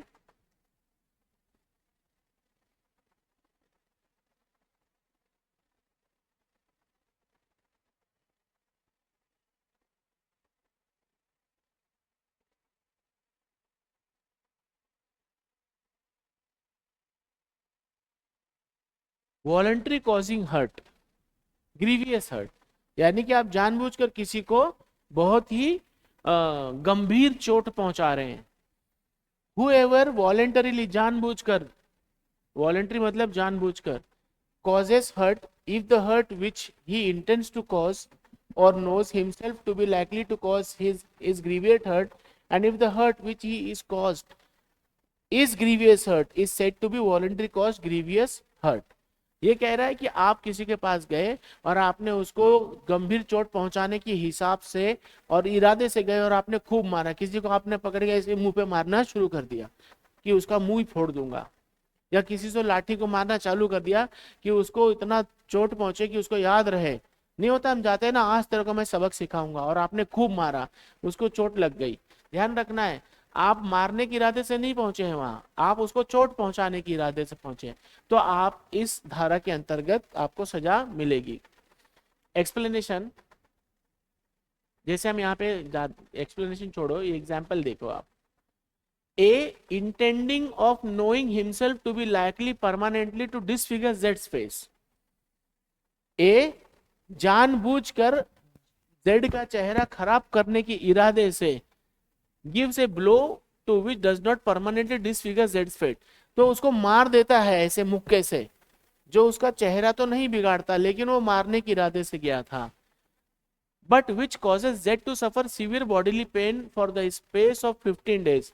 आपने उसको मारा, उसका चेहरा तो नहीं बिगड़ा लेकिन कट गया, जिसके वजह से उसको 15 दिन तक शरीर में चोट का दर्द महसूस हुआ, तो ये ग्रीवियस हर्ट में होगा। जैसे आपने किसी को मार दिया कि इसका पूरा चेहरा ही, इसका हुलिया बदल दूंगा बोलते हैं ना हम, और आपने मारा, उसका यहाँ कट गया, यहाँ टाका लग गया, उस टाका लगने की वजह से उसको दर्द हुआ 15 दिन तक, तो आपको इस धारा के अंतर्गत पुलिस बुक करती है।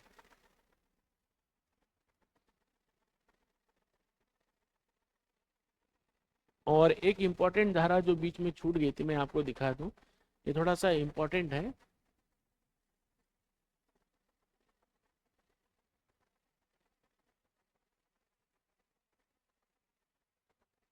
मैं बहुत ही इंपॉर्टेंट चीजें पूछ रहा हूँ क्योंकि ये आपके इंटरव्यू से रिलेटेड है, क्योंकि मैं आईपीसी आपको नहीं पढ़ा रहा हूँ, खाली इंपॉर्टेंट धाराएं बता रहा हूँ। ये है कॉजिंग डेथ बाय नेग्लिजेंस, आपने किसी को मार दिया लेकिन गलती से, गलती से कैसे देखते हैं। whoever causes death of any person by doing an rash or negligent act not amounting to culpable homicide shall be punished with imprisonment of either description for a term which may extend to 5 years and shall also be liable to be fined। जैसे इसमें कुछ example दिए तो हम उसी को देखते हैं, एग्जाम्पल इसमें नहीं दिया है, लेकिन हाँ आगे इंपॉर्टेंट है। If such an act is done by a registered medical practitioner while performing medical procedure, he shall be punished with imprisonment of either description for a term which may extend to 2 years and shall also be liable to be fined। अब जरा ध्यान रखना, आप एक doctor के पास गए, right, उस doctor ने आपका ऑपरेशन किया, ऑपरेशन करते वक्त वो आपके पेट में कैंची भूल गया, तो वो इस धारा के अंतर्गत सजा का हकदार होगा, और डॉक्टर है तो उसे 2 साल की मिलेगी, अगर डॉक्टर है तो वो 2 साल की मिलेगी। या फिर आपने क्या किया कि आप ऊपर से एक इतना बड़ा चावल का बोरा फेंक रहे थे, आपने फेंका और नीचे किसी को लग गया, तो आप बोलते हैं ना सॉरी भाई, सॉरी सॉरी। आपके सॉरी के चक्कर में वो ऊपर चला गया, आपके सॉरी के चक्कर में वो ऊपर चला गया। तब जब आपको सजा मिलेगी तो आप क्या बोलोगे? सर मैंने उसको जानबूझ के नहीं मारा, गलती से, गलती से वो मर गया। तो आपको कितने साल की सजा मिलेगी? 5 साल की। ये भी एक इम्पॉर्टेंट है। आगे देखते हैं, इसी में दूसरा क्लॉज है वो इम्पोर्टेंट है। ये अभी आपके यहाँ पे एक केस हुआ था हमारे इंडिया में, कि एक किसी बड़े आदमी के बेटे ने पोर्श गाड़ी से, पोर्शे जिसको आप बोलते हैं, उससे एक्सीडेंट कर दिया था। तब क्या होगा? whoever causes death of any person by rash and negligent driving, यानी कि आपकी 80 की लिमिट है, उससे ज्यादा चला रहे हैं, रैश चला रहे हैं, ऐसे ऐसे ऐसे ऐसे कट मार रहे हैं। आजकल की जवान लोग, बच्चों में होगा ना, देखा होगा। And not amounting culpable homicide, आप मारने के इरादे से नहीं चला रहे, मौज मस्ती ले रहे हैं। और अचानक क्या हुआ कि आपने देखा कि आपके उस गाड़ी चलाने की वजह से कोई आदमी जो है वो मर जाता है। तो क्या होगा कि आपको कितना, 10 साल की सजा मिल सकती है। 10 साल तक की सजा। देखो यहाँ पे लिखा है एक्सटेंड अप टू, मतलब ये 10 साल मैक्सिमम सजा है। तो उस लड़के को अगर ये प्रूफ हो जाता है कि हाँ, अब ये प्रूफ कैसे होगा, तो आप एक मूवी देख लेना, जॉली एलएलबी 1। जॉली एलएलबी 1 आप देखोगे तो उसमें पता चल जाएगा, क्योंकि इसी टाइप का एग्जाम्पल है उसमें, रैश एंड नेग्लिजेंट ड्राइविंग का। दूसरा एग्जाम्पल आपको जानना हो तो आप ये वाली मूवी ये वाली मूवी बोल रहा हूँ, एक केस है, उस केस को देख लेना। तो बच्चों, अब तक मैं जो भी सेक्शन बता रहा था वो बहुत ही क्रूर टाइप के सेक्शंस थे, बहुत ही जघन्य अपराध टाइप के। अब मैं कुछ सेक्शंस की बात करूंगा जो कि महिलाओं से संबंधित है। तो चलो इसी क्रम में सबसे पहले यहीं से शुरू करते हैं, ऊपर से शुरू करते हैं।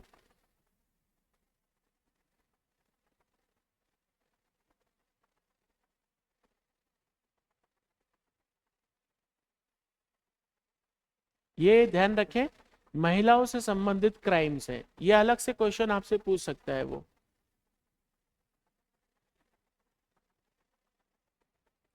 तो सबसे पहला आता है rape. A man is said to commit rape. अब रेप क्या होता है उसकी परिभाषा यहाँ पढ़ लीजिएगा। ये पढ़ने लायक चीजें नहीं है, इसलिए मैं आपको नहीं पढ़ा रहा हूँ, आप खुद ही पढ़ लीजिएगा।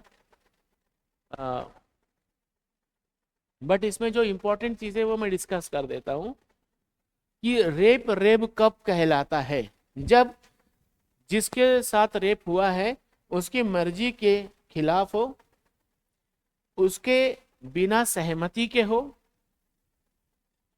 उसकी सहमति से हो, लेकिन वो जो सहमति आपने ली है वो सहमति लीगल नहीं है। कैसे?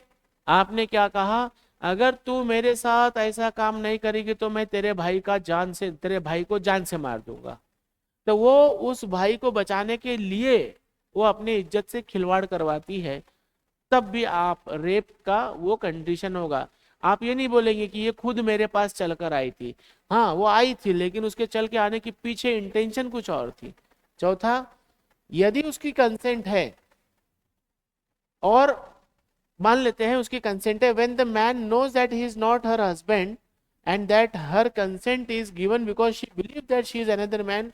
जैसे आप किसी घर में गए, कमरे में गए, और उस महिला के साथ आपने रेप किया, और उस महिला ने आपको कुछ भी नहीं बोला, बोला कोई बात नहीं, लेकिन लाइट नहीं थी, अंधेरा था, तो उस महिला को लगा कि आप उसके पति हो, आप उसके पति हो, और अचानक लाइट आ जाती है, फिर वो चिल्लाने लग जाती है कि अरे ये मेरा पति नहीं है।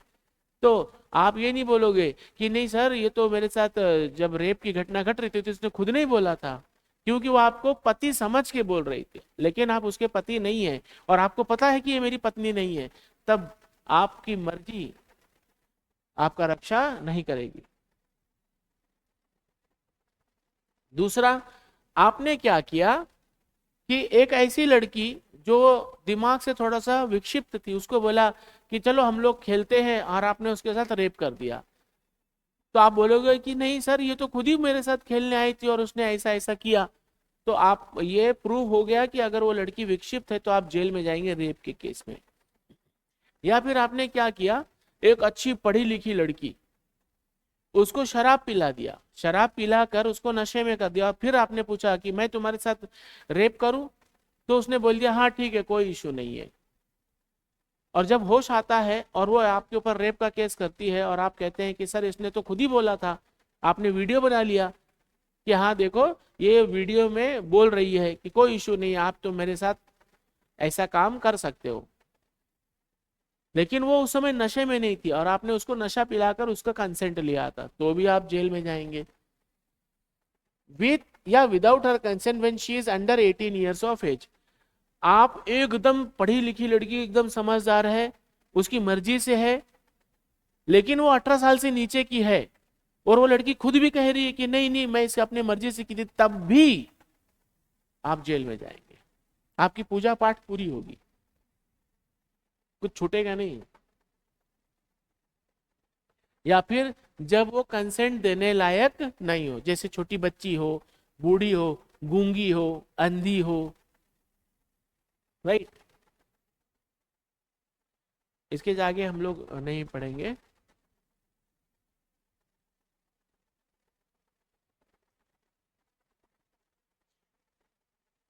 लेकिन दो अपवाद हैं कि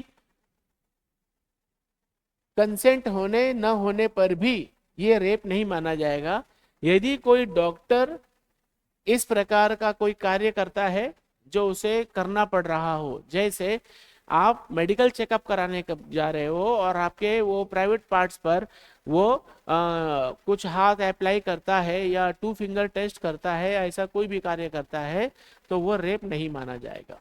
दूसरा, अगर पति अपनी पत्नी के साथ करता है जो 18 साल से नीचे की नहीं है, तो वो भी रेप नहीं कहलाएगा। ठीक है, बट ध्यान रखना वो पत्नी 18 साल से नीचे की नहीं होनी चाहिए। पहले ये 15 साल था। 64 में इसका पनिशमेंट दिया गया है, लेकिन इस पनिशमेंट के अंदर बड़ा इंपॉर्टेंट चीज है। यदि कोई व्यक्ति यदि कोई व्यक्ति जो पुलिस ऑफिसर है वो रेप करता है, कहाँ?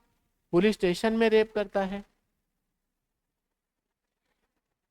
In the premises of any station house, police station, या फिर पुलिस स्टेशन का जो पूरा प्रीमाइसेस है, पार्किंग है, एंट्री है, पार्क है, या बाहर कोई वेटिंग एरिया है, उसमें भी। On A women in such police officers custody, जैसे आपने किसी को बंदी बनाकर रखा हुआ है कोई पुलिस स्टेशन में, किसी क्राइम में कोई महिला आई हुई है, फॉर एग्जाम्पल हम वो देख सकते हैं वो मूवी बैंडिट क्वीन, उसमें एक महिला को पुलिस स्टेशन में बंद करते हैं और पुलिस वाले उसके साथ रेप करते हैं।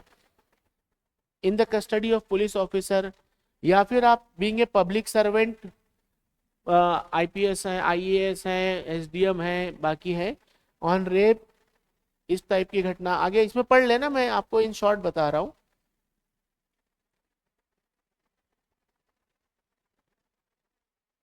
आप आर्म्ड फोर्सेस के अधिकारी है, सेना में है, सेना के जवान है, और आप जिस एरिया में है वहां पर आप रेप करते हैं। आप जेल के अधिकारी हैं और आप रेप करते हैं। आप हॉस्पिटल के स्टाफ हैं और आप रेप करते हैं। आप किसी के संबंधी हैं, किसी के अभिभावक हैं, या कोई टीचर है और आप रेप करते हैं जो आपके अंडर में, टीचर स्टूडेंट। किसी दंगे के दौरान आप रेप करते हैं। कोई प्रेग्नेंट महिला के साथ रेप करते हैं। किसी मानसिक विक्षिप्त या बच्ची जो अपना कंसेंट नहीं दे सकती, या कोई गूंगी हो, अंधी हो, बहरी हो, ऐसे कंडीशन में आप रेप करते हैं। जो मानसिक रूप से और शारीरिक रूप से क्षमतावान नहीं हो उसके साथ रेप करते हैं। आप रेप करते समय उसका चेहरे को नोच लेते हैं, उसके ऊपर एसिड डाल देते हैं। या आप एक ही महिला के साथ बार बार रेप कर सकते हैं। तो न्यूनतम जो सजा होगी आपकी वो होगी 10 साल, नॉट लेस देन 10 साल, बट विच में extend up to imprisonment of life. इस बात को आपको ध्यान रखना है कि सब कम से कम सजा 10 साल है और आपको आजीवन कारावास भी हो सकता है। ये कुछ सेक्शंस हैं। ये सेक्शन इसलिए इंटरव्यू में पूछे जा सकते हैं क्योंकि इन सेक्शंस की एक खास बात है, ये जनरल सेक्शन से आपको पता होने चाहिए। ऐसी घटनाएं होती रहती है और अगर आपको ये सेक्शंस नहीं आते हैं तो यदि आप पुलिस में हैं तो जरूर क्वेश्चन मार्क खड़ा होता है आप पर। नेक्स्ट इज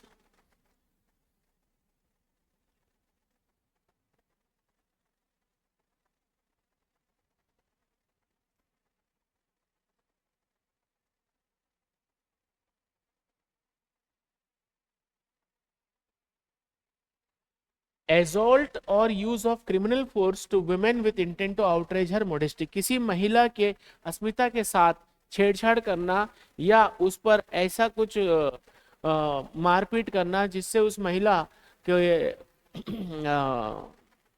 अस्मिता पर सवाल उठे, तो उसके लिए क्या होगा देखते हैं। whoever assaults or uses criminal force का मतलब है गला दबाना, मारना, पीटना। एनी वुमेन कोई भी हो सकता है, माँ बहन कोई भी हो सकती है। इंटेंडिंग टू आउटरेज और knowing it to be likely, आप जानबूझ कर रहे हैं ऐसा कि उसकी इज्जत चली जाए। जैसे लड़की जा रही है, आपने उसको रोड पे 2-4 झप्पड़ मार दिया तो उस लड़की की इज्जत बेइज्जती हो जाएगी ना। और likely that he will thereby outrage her modesty shall be punished with a term of not less than 1 year, जो कि 5 साल तक बढ़ सकती है। राइट, जैसे आपने किसी का ऐसा कुछ कपड़ा वपड़ा ऐसा मार के से फाड़ दिया तो आपको 1 साल से लेकर 5 साल तक की सजा मिल सकती है। सेक्सुअल हरासमेंट है,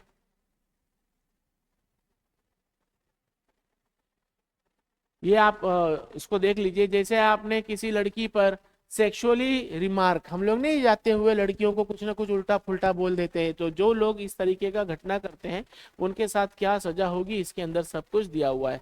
तो सेक्शन ये आप देख लेना, 73, 74, 75, 76 देख लेंगे आप एक बार। अब मैं आता हूँ नेक्स्ट जो सबसे इंपॉर्टेंट सेक्शन है, ये स्टॉकिंग जरूर देख लेना, किसी लड़की का पीछा करना। 78 है, किसी को गलत इशारे करना। 79 है, वर्ड, किसी को गलत शब्द बोलना। 80 डावरी डेथ, दहेज के लिए किसी को जान से मार देना।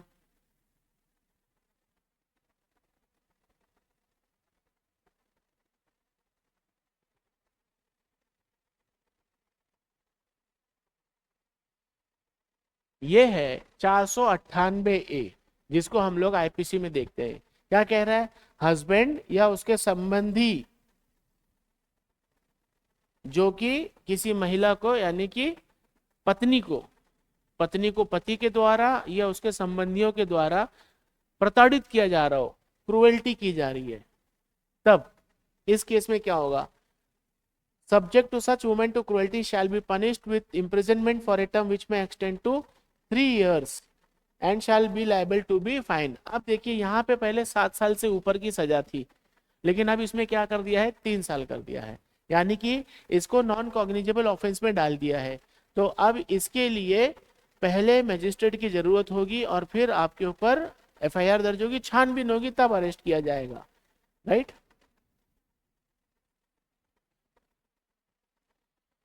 अब आते हैं कुछ ऐसे सेक्शन जिनको और भी इंपॉर्टेंट है। चोरी, थेफ्ट।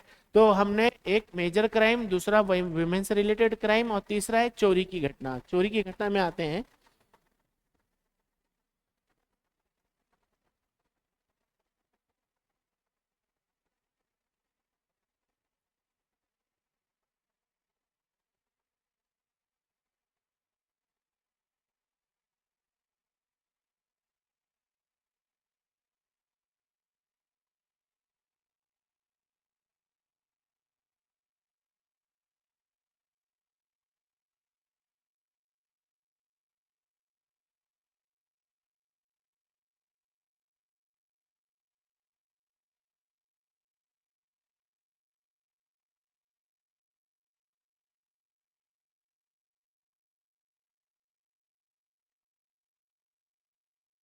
चोरी। तो चोरी है धारा 303 थेफ्ट। अब चोरी किसे कहते हैं? कोई व्यक्ति इंटेंडिंग टू टेक डिसऑनेस्टली, जानबूझकर, इंटेंशन, इरादतन, डिसऑनेस्टली यानी कि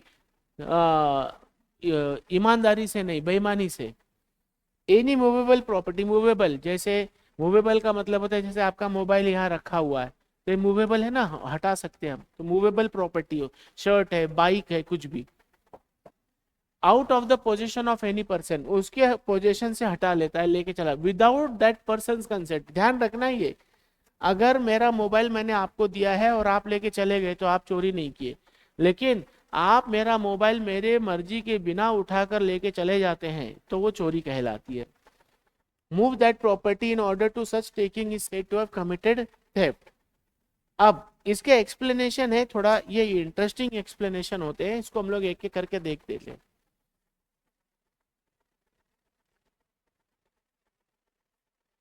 अगर कोई चीज जमीन से जुड़ी हुई है, नॉट बिंग मूवेबल प्रॉपर्टी, तो वो चोरी नहीं होगी। जैसे पेड़ की चोरी नहीं हो सकती।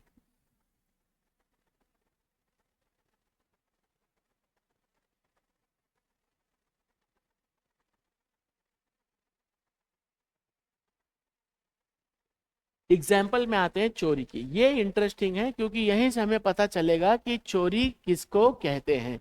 तो ध्यान रखना है, चोरी की धारा पूछेंगे और पूछेंगे एग्जाम्पल कि एक इसी इन्हीं में से कुछ एग्जाम्पल देते हैं। कैसे, देखो, A cuts down a tree on जेड्स ग्राउंड। जेड के खेत में एक पेड़ था जिसको एक काट देता है, विद द इंटेंशन